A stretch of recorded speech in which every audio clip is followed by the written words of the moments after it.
Hi there, Let's Talk Sports fans. Thanks for tuning in to another episode of Let's Talk New York Sports. And I'm joined, as always, by my co host, Keith Engle from TGI Sports Talk. Thanks for joining me.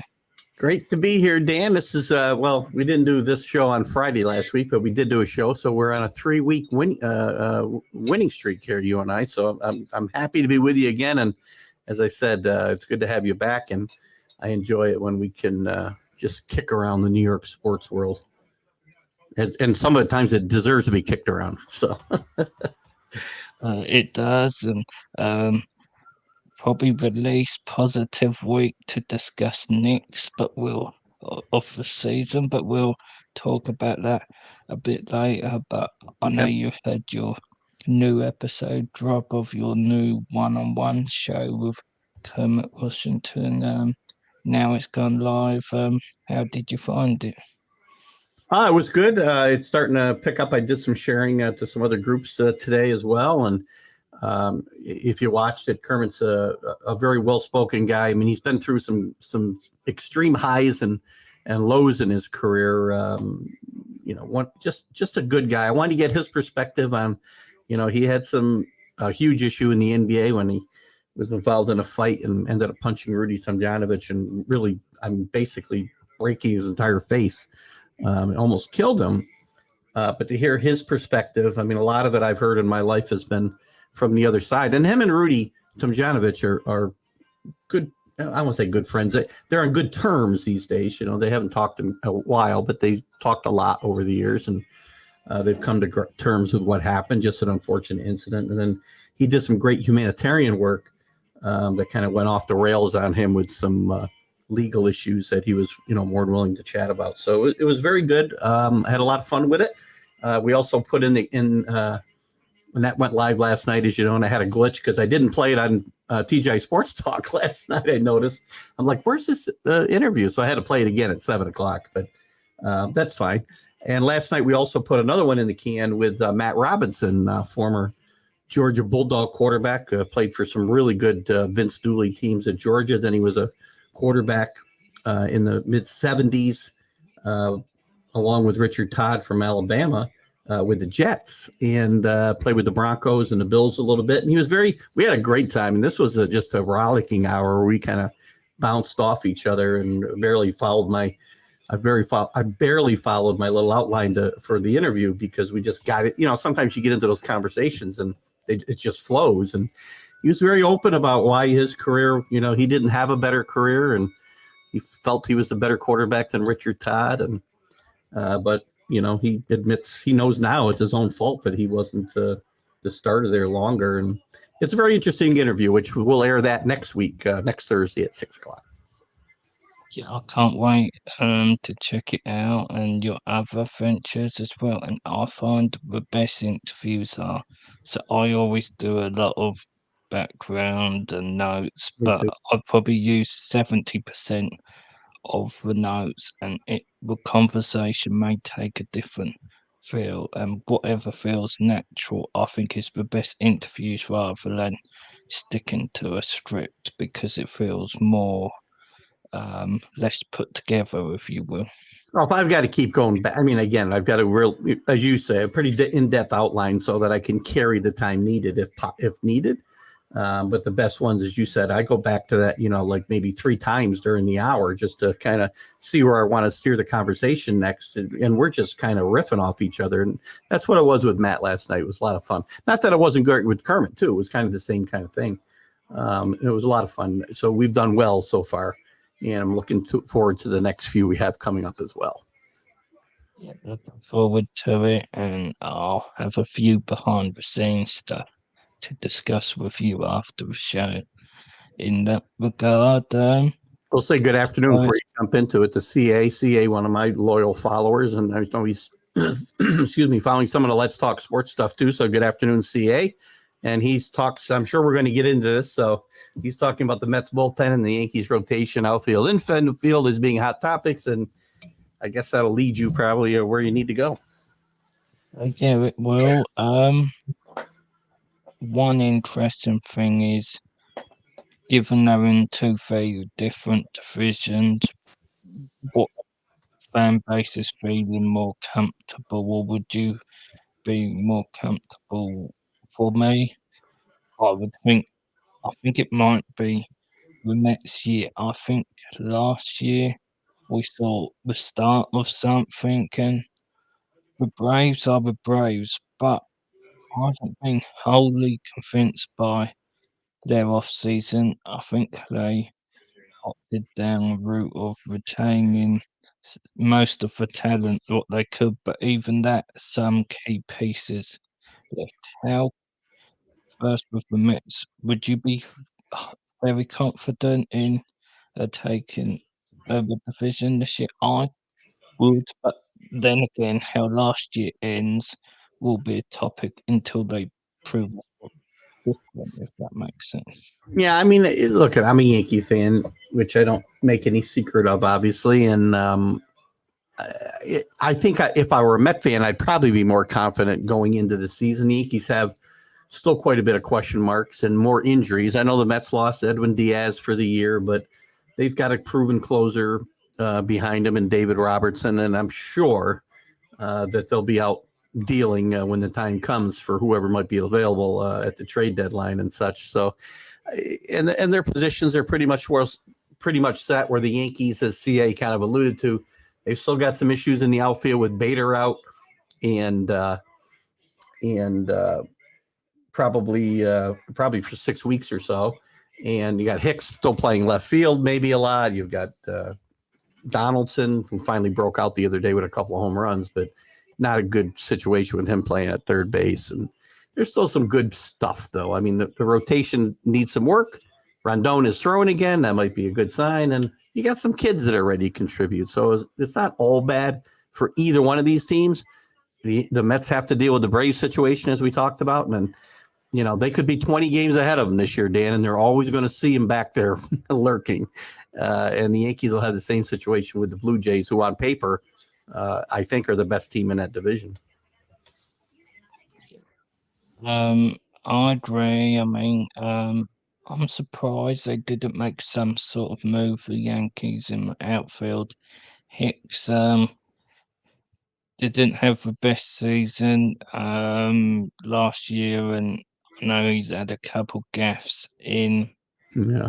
the preseason, which it happens. I'm not going to bank anything on that, but if it doesn't happen, I still view him as a missed opportunity. Just going back a couple of years, he seemed to have got over his inconsistency, and it just always seems like there's something, but it just hasn't quite been put together enough. So some players you get that. Do you feel like they have faith in him, or do you think they're banking on maybe a younger player coming through and taking the job from him? I don't think they're confident in him at all. I mean, Aaron Boone is saying all the right things because he's got to, right? He can't just say, well, we're playing Hicks because we have no other options. I mean, that's not going to benefit anybody, but that's the truth of the matter. And again, this guy had one good season, and the Yankees signed him on a 6-year contract off of that one good season where he was consistent, played very well, both in the field and at bat. And he's not been able to be consistent or healthy since. So there'll be changes. The Yankees are going to be looking for, and I would think, a left-handed outfield bat as we go forward. Brian Reynolds is going to keep getting mentioned, the Pirates outfielder, who, look, at the Pirates we know aren't going to hold on to him. And hopefully they'll stop asking for a king's ransom, and the Yankees can get involved in that discussion. So, but I think you're going to see Cabrera get mixed in there. You might see, IKF get mixed in a little bit now as he's played a little in the outfield and catcher this past week. So he's doing everything he can to make himself more versatile. But I think Cabrera is the key out there, getting Bader back. And Cabrera could find himself playing almost every day somewhere in the lineup, I think. And that's that infusion of youth with Cabrera, Velope. I always say his name wrong, but Velope. I'll say Velope. How would you say his name, by the way? I want to hear you say it. pronounce it Floppy, but I could be wrong. I think it is Floppy. And and every time I think I've got it, I mess it up. And my brother-in-law on my show will always point it out to me, like, I wasn't an English major in school. Anyway, Vlope is probably going to win the shortstop job unless they decide, they want to, save his service time and not have him, eligible for arbitration as soon as he could be. They play those games all the time. Peraza is probably going to get some significant playing time. I hope that infusion of youth and that energy, and we saw a little bit of that last year, I think, with Peraza when he came up in Cabrera for most of the year. I hope that'll help offset some of these, this malaise that we're stuck with Hicks and Donaldson playing too much. Can't play. You either got to play Donaldson or dump him because you can't sit on the bench, right? I agree, and that's half the problem. I'm more excited by these younger players, and I know Floppy is. It seems like is the one for the last 2 years have had bigger hopes, but I'm more convinced that Palazzo's ready. It's just a feel I get. I think he might be that bit more ready. That's not to say he'll have a better career, but ready to play ball right now. Yeah, I agree 100%. And CA's given me yet another pronunciation for Volpa. I don't think that was correct either. I go and you can play these pronunciation things online, right? You go in your browser and you say pronunciation for Anthony Volpe, and that's what I usually get. And then I'll listen to announcers say it, and everybody seems to say it just a little bit different, which screws a guy like me up. So anyway, thank you, CA, for the hooked on phonics. The reality is, once he's played enough ball, as soon as he gets in front of a camera, he'll tell you how he We'll know. wants it Yeah, yeah. pronounced. A time will tell. That's right. He needs to earn me learning how to say his name right, I guess. How about we put it that way? There is definitely that. So before we move to the NFL, you mentioned Diaz there, who unfortunately got injured, and um, and having caught your Sunday show, you're pretty much the same opinion of me. Injuries happen, but the one thing that I think you could see is I think there might be some sort of rule change with regard to celebrating. Do you feel like that might be, if not a rule, clubs make it clear um, there's accidents and then there's recklessness? Because if I'm the Mets, I'm a little bit angry in how it happened, but it's not necessarily the team at fault, the country. It's their own player and his teammates, to be honest with you. Yeah, I get it. I mean, it's funny because I don't think it was like an over the top celebration that he got hurt on. He just kind of jumped up and landed badly.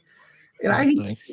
I hate to see them do away with all celebrations, right? We don't. You got emotion is part of the game in all sports, and I hate to see them do away with it. But over the top things, you could keep them in check. I mean, that's the one injury people have pointed towards the WBC, and if you've watched Dan, and as I know you have, I'm a big proponent of the WBC. I think it's a wonderful tournament. It's exciting. The players love it. The fans love it. They got better ratings than the World Series got, for crying out loud. But the guys who got hurt playing, like Jose Altuve, I use as an example, and Adam Wainwright, a couple of guys who got hurt. Altuve the worst for breaking his. I think he broke his thumb, right? I'm pretty sure a hand injury anyway. That could have happened in spring training. That could have happened anywhere. Diaz probably wouldn't have got hurt if he was in spring training because very few teams are celebrating victories in spring training unless you're the Rangers or somebody. Sorry, Alan. I said that earlier today. I'll use the same line. But he probably wouldn't have got hurt. Anybody else? You could have got hurt anywhere playing ball. So these people want to do away with the WBC. They need to kind of just be quiet because this is good for baseball. It's not bad for baseball in any way, shape, or form.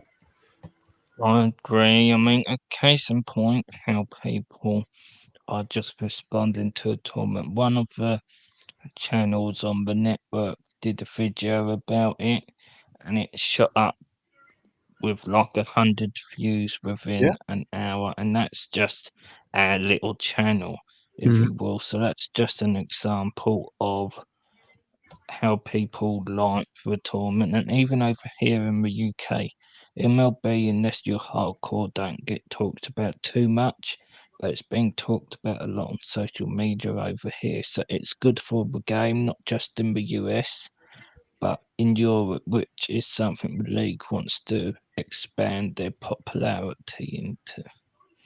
Well, the team, a lot of teams in this international play, this tournament specifically, I think, have really improved. The Netherlands are much better. Australia is much better. Australia and Italy both advanced out of pool play into the quarterfinals, which I think is a big step in the right direction for those countries. And even your homeland, Great Britain, they won a game, which is not a small feat for them, really. I will say this, Dan, maybe you should get involved in this when this comes up again in 3 years. But we got to do something about the uniforms you guys are wearing over there. Whoever stenciled the Great Britain on the front just before the game started has got to do a better job, because the letters were falling off the jerseys, for crying out loud. There's some Well, pretty good. funny you should say that. I've interviewed some Great Britain player, including the captain Yeah. and the manager. So I'll see what I can do if I've Oh, got any pull there.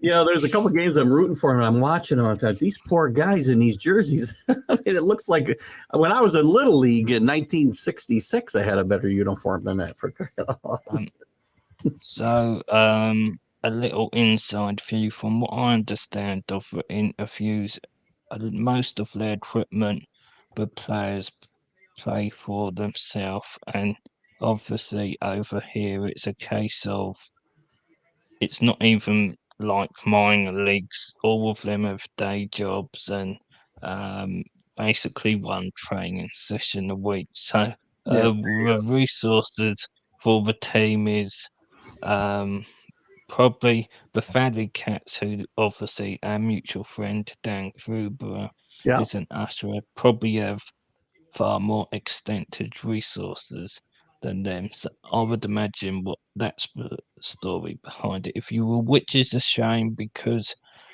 surely there's got to be a way to fund them better, even if it's like private sponsorship. Surely there's got to be some sort of way. You would think so. And listen, I think it was a great job for them just getting in the field, I think. And look at, they put a scare into the U.S. The very first game of the tournament, that well, at least in their pool, I should say, not the first game of the tournament, but in that pool play, they got ahead of the U.S. in that game. I think like 3-0, if I'm not mistaken. So it was interesting to watch them play, and they got a victory, and they can build off that. Yeah, I agree. Before we move on to NFL, I want to give a plug of Let's Talk MLB show, which most people know my health situation. So that's one of the shows I've stepped away from, but I come up with the brainchild of getting one of Keith's regular followers, Alan, involved with it, along with Dan Carubia, big Cool. New York sports fan. Of course, Scott Cope, who Keith's done a few shows with, joining my expert panelist, Jonathan Brishman, who's an ex professional baseball player and has his own baseball and softball academy. So that will be airing every Tuesday at 4 p.m. Eastern Time. So if you're a baseball fan, please check it out on the Let's Talk Sports Network. They've had 2 episodes now, and I think it's a very good vibe and one of my better ideas. So everyone, please check it out if you like baseball. Yeah, Alan and Dan should be a good pairing. Dan obviously is a wealth of knowledge, and Alan certainly knows baseball as well. You just got to forget about the Rangers. They're not going anywhere, Alan. They're just not going anywhere. Maybe Dan can keep him in. Uh, Check. We'll see. I was going to say, I'm sure he will. Obviously, a bit of a weird mix. There's a Braves, a Red Sox fan, a All right. Rangers fan, and a Mets fan. Yeah, that is an interesting mix for sure. Well, Alan also roots for the Cubs. That's my other problem with Alan. He's got two teams. I have this strict rule: you can't have two teams. You just can't. But Yeah, I agree. Obviously, you can have teams you have a bit of a soft spot oh, for what sure. you always look at for their results, but not two teams. No, no, no. A lot of people do that. I just don't get it. That's not fanatic, right? Fanatic means you're fanatic for this one thing, not like seven things. Yeah, Anyway, I agree. So let's move to your New England Patriots. Free agencies being probably the biggest move they made was at tight end, I would say, in Jaceki. yeah, Do you like the signing? How I view the signing is I never thought he was worth what he was asking for. He's a good receiving threat, but he's by no means a complete tight end. But to be honest with you, given we've spoke about they need to do more in the passing game this year to do a bit of catch up in Matt's development, I think it's as good a signing as what was on the market unless you was going to break the bank for Dalton Schultz. So I kind of I like the signing, though. On a second note, I believe he's still out there available, so don't discount them coming back in on a cheaper 1 year deal. you said Aaron Schultz at the end there. Aaron Yeah, Schultz, yeah. he would be a great fit for this offense. As far as Gillespie goes, he's a nice player. Kind of fell out of favor last year with Miami. I think he'll be better. It'll definitely be better than Jonnu Smith, who they jettisoned to the Falcons. I think. Goodbye. Um, look at they weren't going to break the bank on anybody, especially after he did break the bank on two tight ends 2 years ago, including Smith and Hunter Henry. They weren't going to break the bank. Maybe they'll. Yeah, they won't break the bank on Schultz, but if he sticks around long enough and, as you said, wants to come in on a team friendly deal, I think he would be a very good addition here, and even Gillespie will be a good target for Mac Jones, and he needs more weapons around him. And I certainly like that signing better than I do the Juju Smith-Schuster signing for sure. I just don't understand that one even a little bit. So probably their second highest profile signing, but to me, his best days are well behind him. I agree. So how I view the signing is, look, he will get a lot of catches and but he is by no means he's never lived up to that rookie year he had. But I think some of that is he got that amount of numbers just because that offense with Bell and Brown at the time, essentially people were accounting for them, and he was the profiteer of that. And I spoke to Tan about it on the day of the signing, and he felt the same. He said he wouldn't have wanted him back at the Chiefs on that number. So to me, he's just a guy. I don't know where he'd rate in slot receivers in the league. I would probably say not even top 15. I don't know where you'd rate him. If you think about Well, it, where would he rank? And that payday it's not top tier, but it's sort of on the higher end of the middle tier what they're paying him. yeah, look, he's not a top 15 receiver. Absolutely not. I don't know that he's a top 25 receiver anymore. And I don't think he's a better receiver than Jacoby Myers. They basically swapped Myers out for Schuster, and it was basically the same money they could have brought Myers back for. They didn't want to give him the amount, a couple million lower. They wanted to go into guarantees for Myers, and he might have come back. But to me, he's a better player now. And they compared the numbers, and Schuster's numbers are better over his career than Myers. But if you look at it, I mean, it's, as you said, it's a lot of it was his rookie year and second year. In the last 2 years, he's only scored 3 touchdowns. Myers, who's a knock on him, was he didn't score touchdowns, scored 6 last year. if I'm going to bring back one, if one of those guys is one of the guys I'm going to have, Jacoby Myers is a guy I'm going to have. I'd rate for one.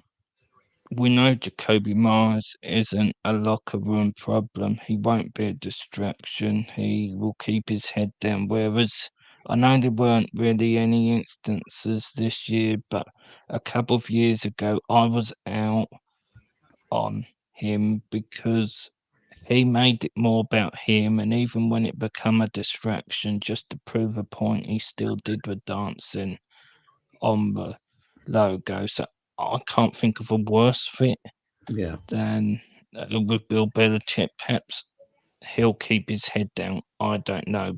But that said, no, there's something said for known quantity. So Jacoby Myers, it seemed like he was a bit of a favourite with Bill Belichick to me. So I don't know why you, even if you had to pay him more guarantees, I would do that for him rather than Juju personally. Well, that's my issue is, if he feels he doesn't want to pay Jacoby that guaranteed money, and even if it was a couple $1,000,000 and he felt he had to take a stance there, I respect that. He's a coach. He knows more than I do. But to do that and then bring Schuster in for the same money you could have brought Myers back for just makes no sense in my mind. So I agree. And Rick, thanks for your comment. So I was going to mention this at the end of the I was show, remiss. but if So, any, yeah, I was remiss in uh, not congratulating myself. Sorry about that. oh no, it's fine.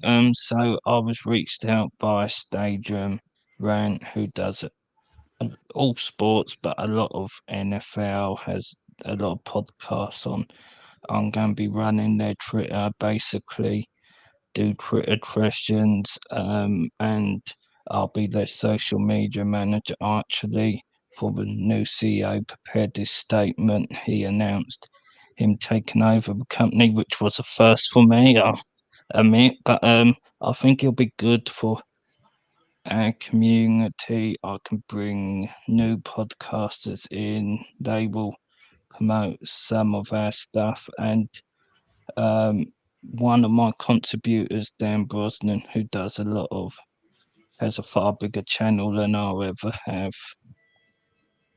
He advised me about a year ago. He thinks I'll be good at running socials for different people, and it open up avenues for our contributors. So I'm excited to see where this leads. Good. Well, congratulations, and I'm excited to see where it takes you as well. It's well deserved, Dan, for sure. Thanks for that, and yeah, it'll give me more resources for giveaways, which I know you all love. So yeah, keep your eye out on that. And by the way, real quick, Uh, CA, I skipped the thing when we were talking about the two teams. He thinks it's okay to have one in each conference. I still disagree, CA. I respect you immensely, as you know, but I'll never be able to do that. So anyway, we'll keep that as it was. And Rick says, by the way, keep the interviews coming for Keith, especially the former Vikings and Dogs. I'm gonna have to rename it the one-on-one, the Vikings one-on-one with Keith Engle here pretty soon. who knows? You might be next for color commentator for the Vikings. Right, right. Chuck Foreman's coming up soon, Rick. So hopefully, if we'll find out this week whether he's expecting an appearance fee or something that we aren't aware of. I was going to say that all seems good, or certainly seems sound on your project. Good. One of his former teammates might have wanted an appearance fee, but I'll see what me and Keith will see what we can do about other Vikings on the next list. So I told him all the stay money was tuned going to for Johnny Cruz. We don't have money for appearance fees for anybody else. I That's was what I was going to told. say, um, so I've been quoted before by a former Yankee £10,000 for an appearance fee. I think they must get me muddled up with ESPN because the budget is probably $10, let alone 10,000. Right. Well, you've done well, and Rick likes. We got Rick. By the way, don't miss next week's Matt Robinson, former Bulldog, as I mentioned earlier. If you didn't hear it, that'll be next Thursday. It will air that. It was a lot of fun chatting with Matt. You'll enjoy it, I think. Well, we got a lot of things. Well, you got CA got a question for you too. Hey Dan, did you see the news about the sports betting for darts? Yeah, he brought this up this morning on my show. Importantly, it's opening up in the United States, and also the PDC World Series event is coming to New York at the Hulu Center. He's CA is something of a professional dart player.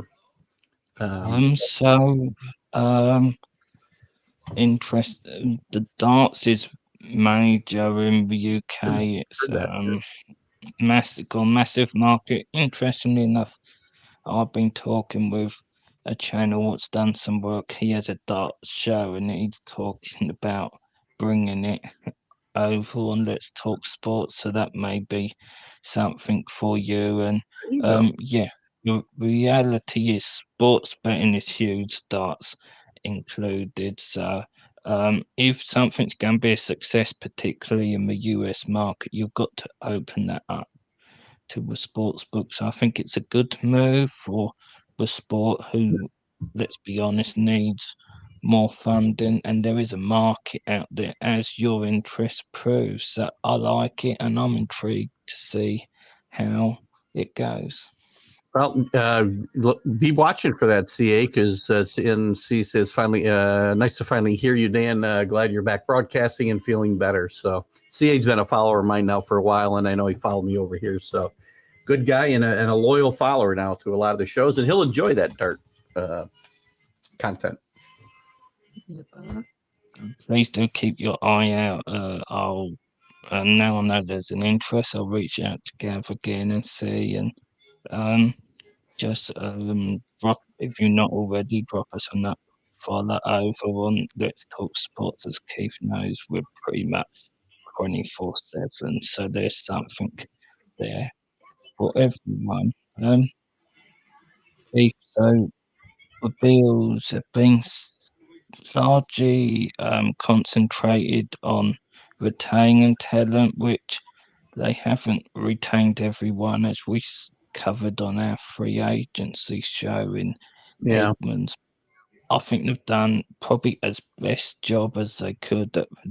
If you're a winning franchise, someone's always going to overpay your players. So they retained the vital veterans, particularly in the secondary, added a guard as well. I would have liked to see them add a running back, something to that running game, but I never hold out much hope because not only do they not want to pay a running back, as the last couple of years has proven, they don't value it enough to draft him early, or I've seen nothing to say that's changed. So that's the one area I would have liked to see them be active at recruiting, but there's still some names out there, so Well, we they did will see. sign Damian Harris from the Patriots, who had a couple of good years. Had some injury problems last year, but he's a pretty good back. He's not a 3-down back, which nobody is really today, right? But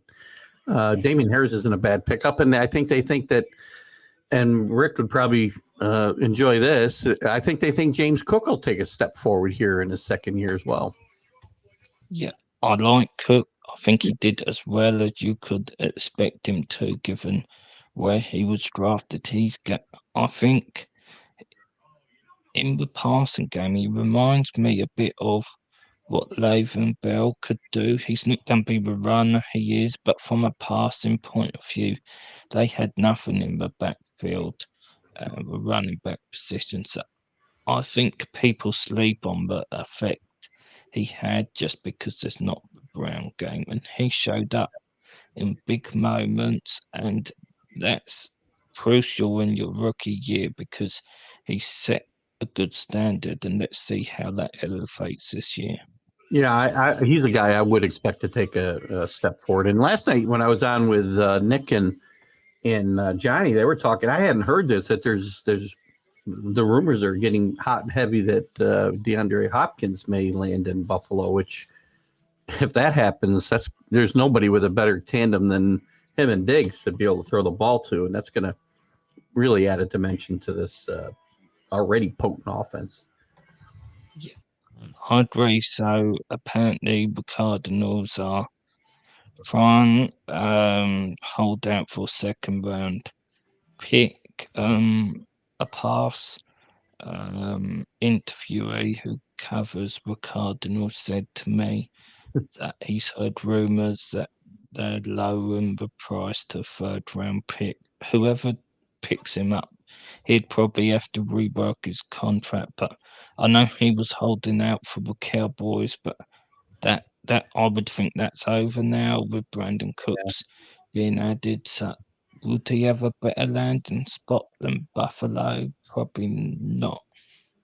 You know, it's hard too when teams and players reach this situation. I mean, Aaron Rodgers in Green Bay is like even a different extreme altogether. But when teams reach this type of situation where the Hopkins and the Cardinals are, and there's a few other players as well, it's nearly impossible to now go back. So the team that's trying to move them doesn't have a lot of leverage because how do you bring back a guy that you don't seem to want back and he doesn't want to be there? It's almost impossible to bring that guy back and have it work. So, Yeah, that doesn't give you a lot I, of leverage in trade talks.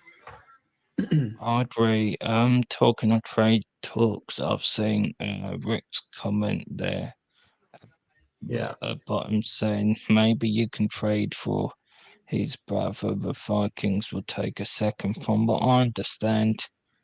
They want that number reworked, I believe, of the cap number, which I think is around 12 million. Two of it's injury guaranteed, and with Mhm. the injury has any team that trades for him that would have to be reworked. I know Johnny was a big component of when the Dolphins was rumored trading for him, but I would imagine that's gone now with the Jalen Ramsey move. But I would imagine a contender, if it's a second, I think that someone, even with his cap number, if it's you move it around, someone would want him. But the rumor is the Vikings want multiple picks, and I think they'll be lucky to get a second, even though I think they probably could, given how dynamic he is when on the field, but they're Yeah. not getting multiple picks.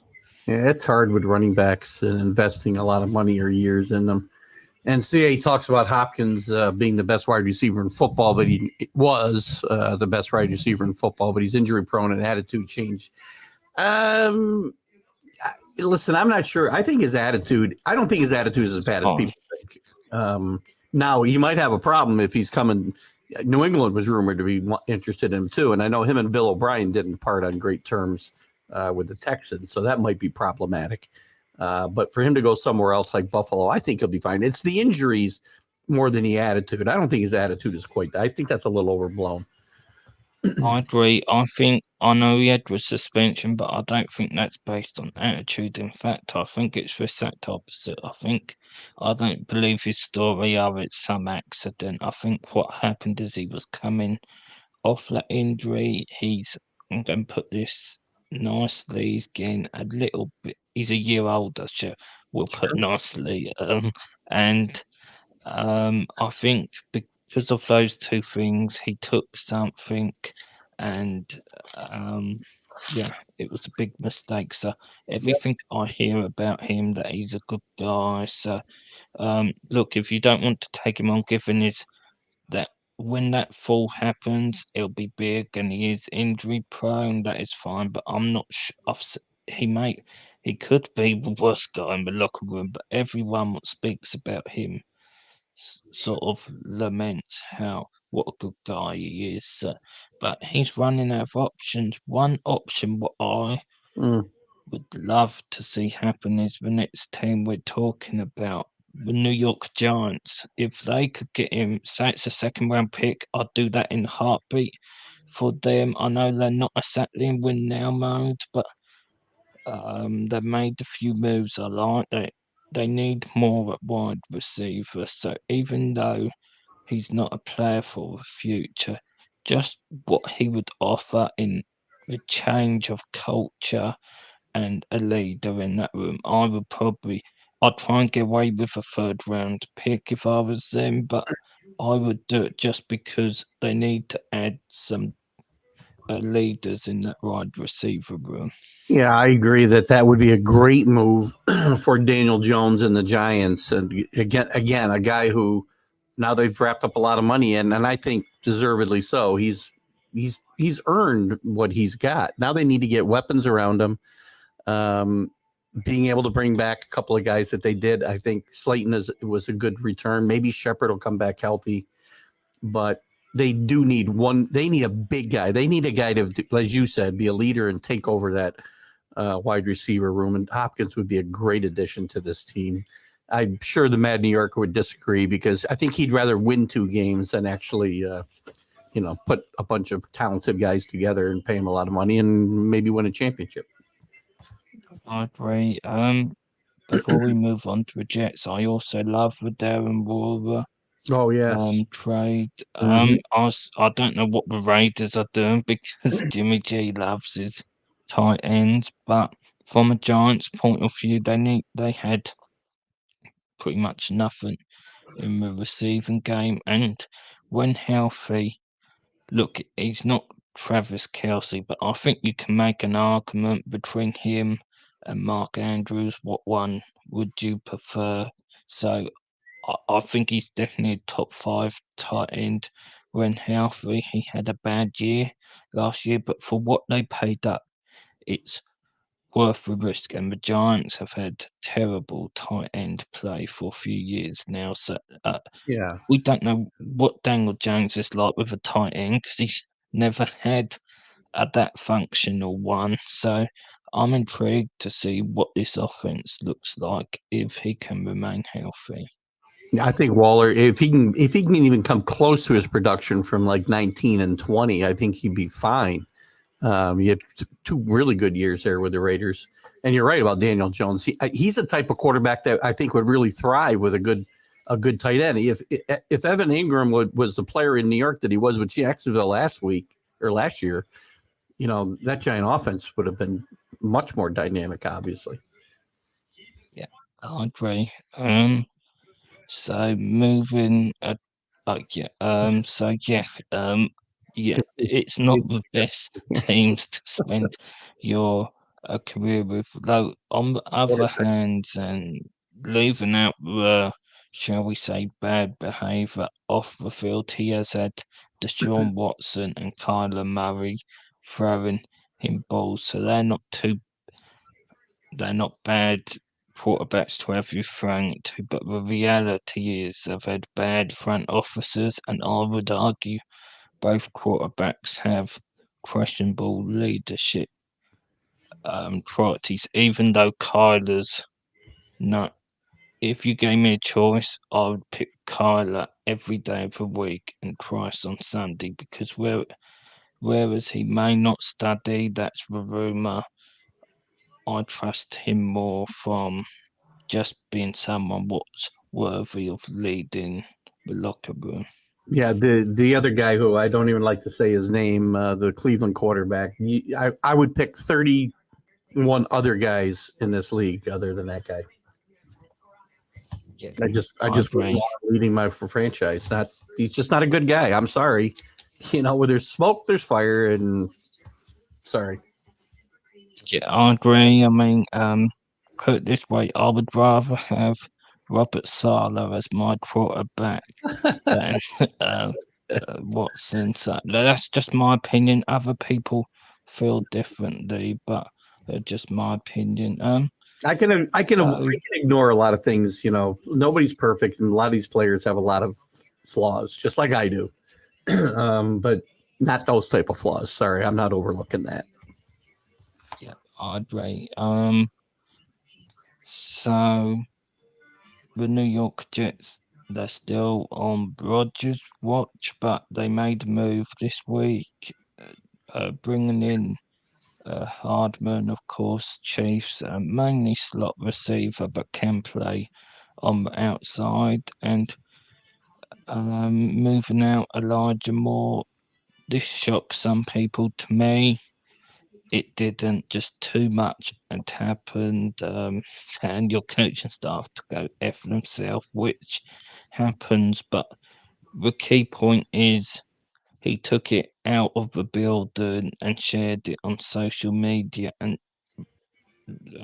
Joe Douglas strikes me as someone, once you've done that, he's out on you. He expects complete privacy from his front office staff. So I would imagine that goes double for the players. So I think that's just waiting. And the case in point is this is the only trade what he's done where I think you can say hasn't got complete value. So Yeah, I think that's eager to get him out of the room. And to be honest, no, given he did have a public outburst and he's never quite lived up to his potential, people just weren't prepared to pay anymore because they didn't even really get a pick. They just traded up around, so that speaks volumes of his value. agreed. And, he was a great value pick. I thought for the Jets I thought he had a good rookie year, solid rookie year, and he did regress last year. But again, a lot of that was because of the quarterback situation and the coordinator situation, and he just should have probably just kept his mouth shut. I'm sure he was frustrated, and I think he'll go somewhere. Well, he's going to the Browns, but he'll go there, and I think he'll be a productive NFL player. I still like his potential, but the Jets felt he needed to move on, and replacing him with Hardman is certainly not a bad thing. He's also going to help them in special teams, probably, and some other things. He may not have been the best wide receiver in that uh, Kansas City team, but he made as many big plays as some of the other guys not named Tyreek Hill or Kelsey. Yeah, I agree, and I think the key point, and I said this on a Jet show I guested on last night. The biggest difference is Nicole Hardman accepts that he's pretty much a number four, maybe a good number three on is his ceiling, but he knows it. Whereas Elijah Moore is a number three, but in his head he's a number one and he's already got there. It's not even like he thinks that one day he'll get there. In his head, he's already a made guy, and that is the problem. They need no drama this year, so it was better to move him out. And it's interesting that pick could well be used to get Rodgers. I think they made this move because they need a centre, and there's a lot of rumours what centre they'll go for. So I think they wanted to keep their second round pick. So the pick they got from the Browns may be moved out for Rodgers, and they can still fortify that line. It's a great point. And, this is, we talked about, teams thinking or teams losing leverage when, they get in a situation like Hopkins and the Cardinals are on and Rodgers and the Packers are that situation on steroids. I mean, it's funny to me. Both the Jets and the Packers think they're dealing from positions of strength here. And to me, the Jets hold all the cards. The Packers don't hold any, because Rodgers could call their bluff and they can't bring him back.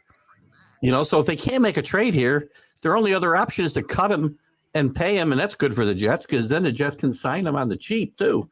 But that's not going to happen. They're going to trade that contract. They're going to blink at some point, and Yeah, I think it's got to happen before the draft. I agree. It's interesting. I think if they make them wait until the week of the draft, Joe Douglas will just heckle more and do it after the draft. They need. I think they both want the deal done, but at the same time, people say, "Oh, the Packers can wait."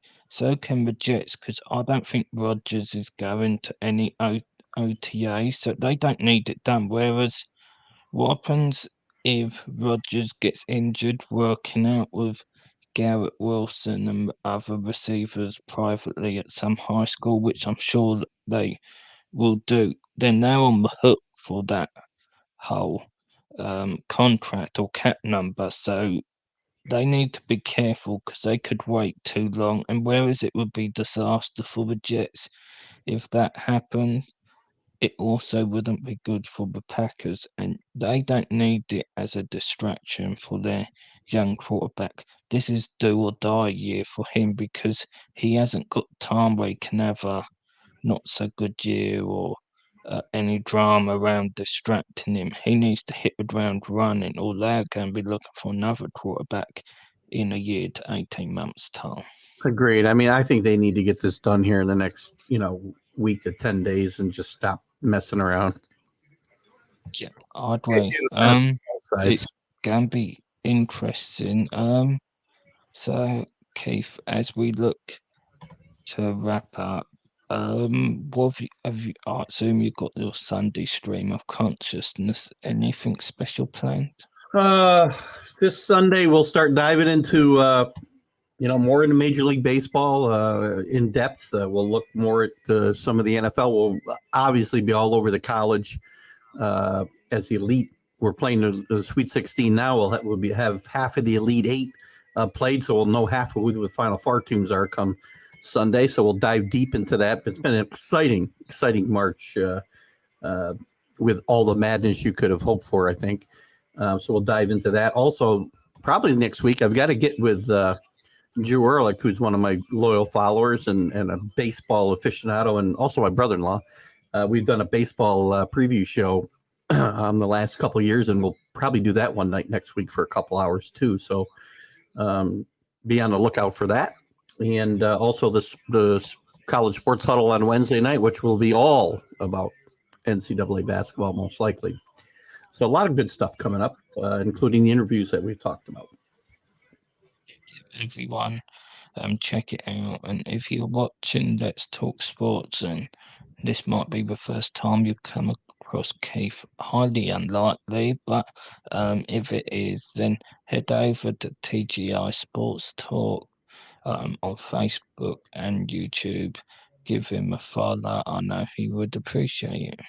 Well, I appreciate that, Dan, and I love being back with you. It's a lot of fun, and we covered we're starting to get the dirt covered off that New York sports scene that I've had to cover by myself and can't dive into some of the weeds not weeds in a good way that you do, and it's a lot of fun to have you back steering the ship. Thanks for that, Keith, and everyone out there. Thanks for watching. We'll cover you next week, and yeah, I thank Chris and um, CA. Is it So yeah. He's like the Mad New Yorker. He kind of goes over under a couple of different IDs, so you got to watch him. But that's CA. You want to call him by. Good man. Yeah, I loved your input. Hopefully see you again, and thank you to everyone for watching. And until next week, let's talk sport, friends. Have a great weekend, guys.